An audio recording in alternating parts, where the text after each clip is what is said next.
Take 5 to 6 boiled potatoes. Mash the boiled potato. Pour some oil and warm it.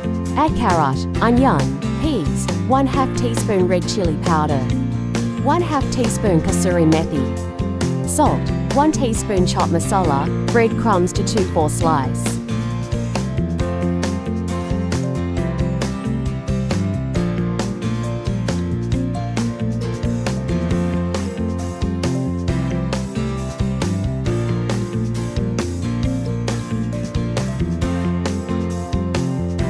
Mix it.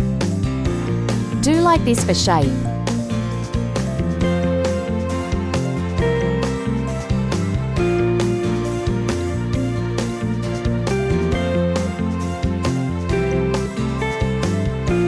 Mix cornstarch, salt and some water in bowl. Dip it in breadcrumbs and bowl as shown.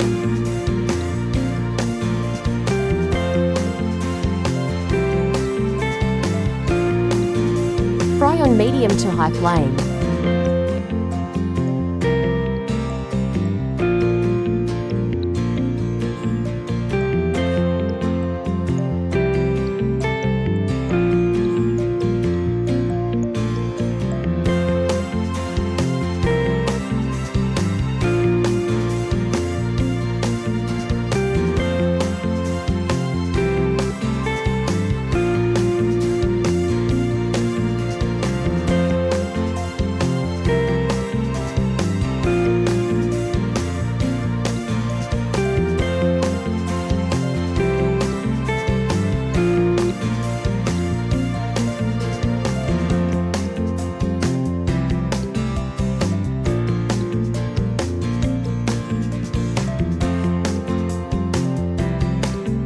Serve with sauce and enjoy.